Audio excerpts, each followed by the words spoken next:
पारसी और कैथी पुराने जमीन के कागजों में लिखी ये लिपियां आज भी लाखों की जमीन का फैसला करती है। कई लोग इसे गलत पढ़ लेते हैं, जिनके वजह से उन्हें केस मुकदमा विवाद का सामना करते रहना पड़ता है। इस वीडियो में मैं आपको सरल भाषा में बताऊंगा कि पारसी और कैथी लिपि क्या होती है और पुराने जमीन के कागज में इसका क्या मतलब है, कैसे आप धोखेधारी या फिर गलत दावे से बच सकते हैं अगर आपके पास ये पुराने जमीन का कागज है। तो ये वीडियो आपके लिए बहुत जरूरी है। हेलो दोस्तों, नमस्कार, स्वागत है आप सभी का मेरे चैनल प्रॉपर्टी पाठशाला में। और आज का हमारा टॉपिक है पारसी और कैथी क्या होती है। देखिए, पुराने जमीन के कागज का समझना क्यों जरूरी है। अब देखिए, बहुत लोग ऐसा होता है कि जमीन होते हुए भी केस हार जाते हैं। बहुत जगह देखा गया है कि लोगों को समझ के अभाव के कारण, उसके मतलब समझने के कारण, न समझ पाने के कारण जो है वो केस हार जाते हैं। इसीलिए क्या है, इसका रीजन क्या है कि कारण पुराने शब्दों का गलत मतलब, पुराने शब्दों का गलत मतलब। बहुत जगह ऐसा होता है, मिल्क, शख्सियत, ये सब चीजें जो है लोग नहीं जानते हैं। पुराना क्योंकि पुराना फारसी शब्द है या फिर कैथी शब्द है, जिसको लोग अभी के समय में, मॉडर्न समय में उसको नहीं जानते हैं। इसीलिए पुराने कागज समझने बिना फैसला लेना क्या हो सकता है कि बड़ा नुकसान होता है। बहुत लोग इसके वजह से अपना जमीन भी नहीं बेच पाते हैं। बहुत लोगों को यह समझ नहीं रहता है कि उनके पास कितना जमीन है, किनके नाम से जमीन है। तो जिसके वजह से क्या होता है, लगभग पुराना खतियान और पुराना जो भी डॉक्यूमेंट है, पारसी और कैथी में ही लिखा गया है। चलिए अब आगे बढ़ते हैं, जिसका मतलब समझते हैं पारसी और कैथी में क्या क्या अंतर है, क्या क्या उसका मतलब होता है। देखिए, सबसे पहले ये समझिए कि पारसी क्या होता है। पारसी कुछ इस तरह से देखिए लिखा रहता है कि नाम, मुद्रा, रात, ये सब इस तरह से लिखा रहता है, जिसको क्या होता है कि बहुत लोग इसे पढ़ने में असमर्थ होते हैं। पुराने जमाने के मोहरी जो इस कागज को बनाते थे, केवाला करते थे, वही इस बातों को समझ पाते हैं, या फिर पुराने जानकार विशेषज्ञ ही इस बातों को समझ पाते हैं। ये देखिए, इस तरह से जो है कुछ लिखा रहता है। अब देखिए, पारसी एक पुरानी विदेशी लिपि है। पारसी क्या है कि ये एक बहुत पुरानी विदेशी लिपि है। विदेश का ये जो है भाषा है, जो हमारे इंडिया में इसको यूज किया जाता है। ये कब यूज होता था, मुगल और अंग्रेजी शासन में इस्तेमाल हुई हुई है। ये जो है जब मुगल का शासन था, और जो है 1600 के समय, अकबर के समय, और जब अंग्रेज उसके बाद आए 1600 के बाद, उस समय में ये इस्तेमाल होती थी। अब समझिए कि जैसे कि एग्जाम्पल समझिए कि सनद, फरमान, हुक्मनामा पारसी में मिलते हैं। ये सब क्या है कि कुछ पारसी शब्द है जो कि उस समय में इस्तेमाल होती थी और अभी भी पारसी में ही मिलते हैं। अब समझिए, आज आम आदमी इसे पढ़ नहीं पाता। बहुत से लोग हैं, इसे पढ़ने में बहुत सारी समस्याएं आ जाएगी उन्हें। बहुत लोग, इसकी जानकारी जिसको भी नहीं है इस चीज़ों से रिलेटेड, वो उन्हें ये पढ़ने में समस्या आएगी। इसीलिए क्या है कि पारसी दिखे तो मामला गंभीर है, लोग सीधा ये समझ लेते हैं बिना। अब जैसे ही दिखा इस तरह के शब्द, तो लोग सीधा सरेंडर कर देते हैं उन्हें, क्योंकि इस बात की जानकारी ही नहीं है। तो अब जो है हम लोग अब आगे बढ़ते हैं, कुछ शब्द हैं जो कि हम लोग को पारसी में जानना जरूरी है। जैसे कि देखिए, एग्जाम्पल समझिए, मिल्क। मिल्क का मतलब क्या हुआ कि मालिकाना हक। इसका मतलब है कि मालिकाना हक, कोई जमीन का भाग, आप उसका मालिक है। अब देखिए, कुछ जमीन का ये जो पॉइंट है, कुछ जो आपके केवाला में या फिर कहीं पे खतियान में लिखा है, तो जो आपको जानने का जरूरत है, मैं आपको धीरे धीरे सबका बता देता हूँ। देखिए, हिस्सा, हिस्सा का मतलब भाग, ये जनरल वर्ड है, सब लोग जानते हैं। अब लिखा है क्या है कि बिला। बिला का मतलब हो गया कि बिना, मतलब उसके बिना या किसी चीज के अभाव में, उसके बिना। अब देखिए, माँ का मतलब क्या हो गया कि सहित, मतलब उसके साथ। कुल का मतलब हो गया पूरा, कुल का मतलब हो गया पूरा। बा का मतलब क्या हो गया, के साथ। अब देखते हुए कि बहुत सारा लिखा जाता है कि बा कलम केवाला में, अभी भी इस सब चीजों का जो है इस्तेमाल, अभी भी प्रचलन इसका जो है चलता ही आ रहा है। अभी भी इसका मतलब धड़ल्ले से इस्तेमाल है। बा कलम, जिस तरह से कोई आदमी है, कोई केवाला करते गया, उसके जगह पे वो आदमी लिखने में असमर्थ है या फिर उसको लिखने नहीं आता है, तो अभी भी आप देखते हुए कि उसको बा कलम देकर केवाला, अभी के समय में भी इसके साथ जो है इस तरह से लिखा जाता है।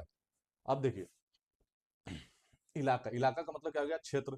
सरहद का मतलब हो गया सीमा। कब्जा का मतलब क्या हो गया, कब्जा। दखल का मतलब हो गया अधिकार। मुआत का मतलब हो गया मुक्त। तहरीर का मतलब क्या हो गया, लिखित आदेश। सनद का मतलब क्या हो गया, सरकारी प्रमाण। और फरमान का मतलब हो गया सरकारी हुक्म। वारिस का मतलब हो गया उत्तराधिकारी। ये सब कुछ वर्ड है, आप लोग इसको ध्यान दे दीजिए, जिससे आपको कभी भी फिर भविष्य में पारसी शब्द जो आम तौर पे यूज होते हैं अभी के समय में केवाले में या पुराने इस वाले में, ये सब जो क्या है, कुछ इंपॉर्टेंट वर्ड है जो आप लोगों को आना ही चाहिए। इसीलिए अगर एक शब्द गलत होगा तो पूरा केस कमजोर हो जाएगा। अगर आपको इससे ये सब चीजों की जानकारी नहीं होगी, देखिए क इस तरह से लिखा था इसमें, तो इतना तो लोग नहीं जान सकता है। लेकिन ये कुछ जरूरी पॉइंट है, जो जरूरी शब्द है, जो मैंने इसको निकाला है बहुत रिसर्च करने के बाद, जो कि आम तौर पे इस्तेमाल होते हैं। और ये शब्द आप लोग एक बार पढ़ लीजिए, जिससे क्या होगा कि आपको इसका आइडिया रहेगा। चलिए अब आगे बढ़ते हैं। आप समझेंगे हम लोग की कैथी क्या होता है। देखिए, कैथी क्या होता है। कैथी एक देसी लिपि है। कैथी क्या है कि एक अपने देश की लिपि है। जो हम लोग पुराने समय में इस्तेमाल करते थे। ये कहाँ कहाँ प्रचलित है? बिहार, यूपी, झारखंड में ये चीज़ों क्या क्या है, प्रचलन है, और अभी भी इस्तेमाल हो रही है। और ये क्या है? पुराना प्रचलित वर्ड है। इसका क्या है कि खतियान जमाबंदी रजिस्ट्री में उपयोग होता है, उपयोग होता था भी, अभी भी हो ही रहा है। और बहुत जगह इसे आप देखते हो इस तरह से डॉक्यूमेंट में जो है इस तरह से लिखा रहता है। अभी के समय में भी या पुराने समय में, अब तो बहुत जगह हिंदी में टाइपिंग होता है, इंग्लिश में टाइपिंग होता है, लेकिन अब पुराना समय में क्या था कि 2015-16 से पहले भी इस तरह की जो है केवाला जो है यूज होती थी, 2000 से पहले भी। अब देखिए इसे क्या है कि देवनागरी से मिलती जुलती लिपि, देवनागरी जो अपना भारतीय भाषा है उसका जो है ये मिलती जुलती क्या है, उसी के मिलता जुलता ये लिपि है। इसीलिए क्या है कि कैथी जमीन रिकॉर्ड की रीड है। अब देखिए क्या है कि कैथी हम लोग को जानना इसलिए जरूरी है क्योंकि ये जमीन के रिकॉर्ड की रीड है। पुराना जितना भी सारा खतियान था लगभग लगभग वो क्या था, कैथी में, जो कि बिहार, यूपी, झारखंड ये सब चीजों की जगह पे ज्यादातर को जमीन का जो है कैथी में ही लिखा गया हुआ था। तो अब इसका कैथी का कुछ वर्ड है, जिस तरह से हमने पारसी के कुछ महत्वपूर्ण शब्द पे जो है डिस्कस किया है, उस तरह से कैथी के कुछ महत्वपूर्ण शब्द जो है उस पर डिस्कस कर लेते हैं, जो कि आप लोगों को याद रखने की जरूरत है। देखिए आप जैसे समझिए कि रैयत का नाम ज्यादातर देखते हैं, अब अभी भी रजिस्टर में, रजिस्टर 2 में रैयत के नाम से ही जमीन को जाना जाता है, जिसका मतलब क्या हो गया, रैयत का मतलब हो गया क्या, किसान। जोत का मतलब हो गया खेती की जमीन। खाता का मतलब हो गया खातेदार संख्या। खेसरा या फिर खसरा, देखिए खेसरा को ही खसरा कहा जाता है, इसी को प्लॉट नंबर कहा जाता है अभी के समय में। अब देखिए जमाबंदी का मतलब क्या हो गया, रिकॉर्ड विवरण। इसका मतलब क्या है, जमाबंदी का मतलब रिकॉर्ड का जो है आपका विवरण है, जितने जमीन आपके पास है उसका एक विवरण है। अब दखल का मतलब क्या हो गया, कब्जा। हटबंदी का मतलब क्या हो गया, सीमा निर्धारण। जैसे हटबंदी का मतलब क्या, कोई सीमा आप निर्धारण करते हैं कोई भी जमीन का, चारू चारू सीमांकन करते हैं, उसी को हटबंदी कहते हैं। बंटवारा का मतलब क्या हो गया, ये भी एक क्या है, कैथी शब्द है बंटवारा, अभी भी लोग इसका लगातार धड़ल्ले से यूज हो रहा है अभी भी। तो बंटवारा का मतलब क्या, विभाजन, मतलब उसको टुकड़ों में बांटना। अब वारिस का मतलब उत्तराधिकार। अब देखिए मालिक का मतलब हो गया जमीन के स्वामी। लगान का मतलब क्या हो गया, कर या फिर टैक्स। कब्जा का मतलब क्या हो गया, अधिकार पूर्वक रहना। और निष्कर्ष इसका क्या निकला कि कैथी समझ आ गई तो 70% जमीन साफ। आपको अगर कैथी समझ में आ गई, कैथी के कुछ इंपॉर्टेंट वर्ड आप जान गए, जैसे ये सब चीजें हैं, रैयत, जोत, खाता, जमाबंदी, दखल, हटबंदी, बंटवारा, अगर इतना वर्ड आप खाली जान गए तो आपका 70% जमीन का जो नॉलेज है आपके पास, मतलब कम से कम आप पढ़ जरूर सकते हैं जो भी कैथी में लिखा है उसका आप मतलब समझ सकते हैं। बाकी कुछ जो है जनरल शब्द होते हैं, कॉमन शब्द होते हैं, लोग अपना सेंस से भी उस बात को समझ जाते हैं। लेकिन ये कुछ इंपॉर्टेंट बातें हैं, जो इंपॉर्टेंट वर्ड है, जिस तरह से पारसी में थी कुछ 10-12 वर्ड है, और मैंने इसे रिसर्च करके निकाला है कि जो जनरल यूजेज में आते रहते हैं बराबर, जिससे आप जो है उसे समझ सकते हैं। ये वर्ड जो है आप एक मिनट के लिए देख लीजिए, जिससे क्या होगा कि आपको, या फिर स्क्रीनशॉट इसका ले लीजिए, जिससे आपको ये आपको कैथी शब्द को पढ़ने में समस्या आने नहीं नहीं वाली है। 70% आपका जो है यहाँ से क्लियर हो जाएगा। देखिए इस तरह से कुछ कैथी लिपि जो है होती है। चलिए अब आगे बढ़ते हैं। अब देखिए दोनों में कॉमन वर्ड, अब कुछ पारसी और कैथी में जो जो कॉमन वर्ड है उस पर हम लोग डिस्कस कर लेते हैं, जो पारसी और कैथी में भी एक जैसा दिखती है। कब्जा या दखल, देखिए कब्जा क्या था, एक था कैथी शब्द, और दखल क्या है, पारसी शब्द। तो दोनों एक ही जैसा दिख रहा है, लेकिन इसका क्या, इसका मतलब हिंदी में क्या हो गया, वास्तविक अधिकार। हिस्सा आप देखे हैं कि कैथी में भी था और पारसी में भी था, इसका मतलब हो गया भाग। वारिस के देखे हैं आप, कैथी में भी था, पारसी में भी था, तो इसका मतलब हो गया उत्तराधिकारी। सरहद या फिर हद या फिर हटबंदी, ये आप देखे हैं तो ये भी क्या था, पारसी और कैथी शब्द दोनों एक जैसा है। मालिक और मिल्क क्या है, ये मिल्क क्या है, पारसी शब्द है, मालिक क्या है, कैथी शब्द है। तो ये दोनों का मतलब क्या हो गया, स्वामित्व हो गया। तो ये सब चीज है, एक कुछ कॉमन वर्ड था, ये भी मैंने निकाला है जो लगभग यूज होता है।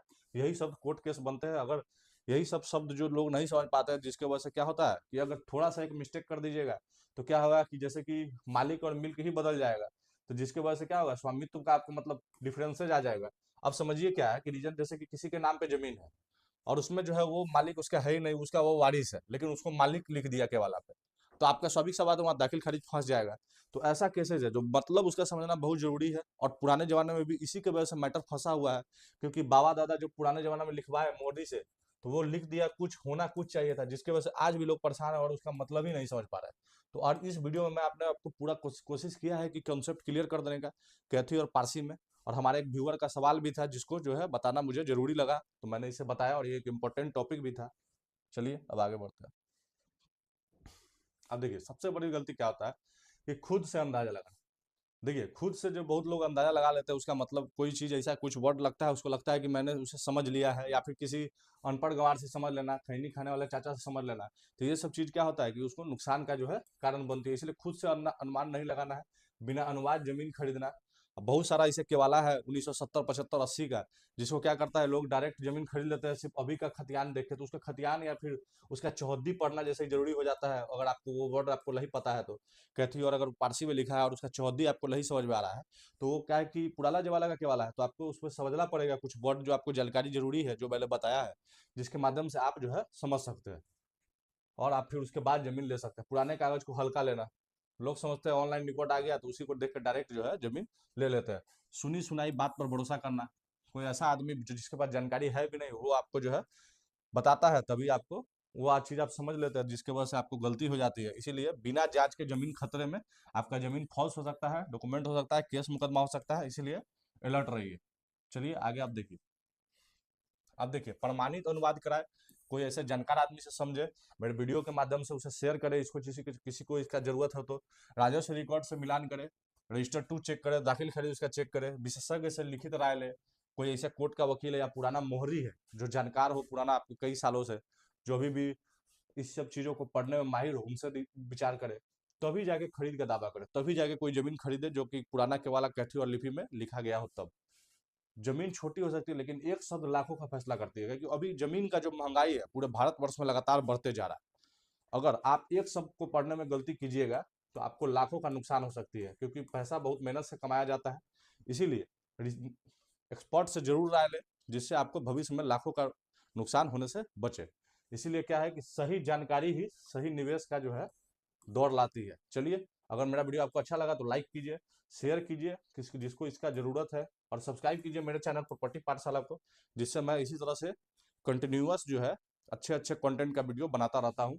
अगर आपके पास भी कोई सवाल है तो कमेंट से पूछिए, कमेंट में पूछिए, जिसका मैं आंसर शॉर्ट्स के माध्यम से दे दूंगा। चलिए, धन्यवाद।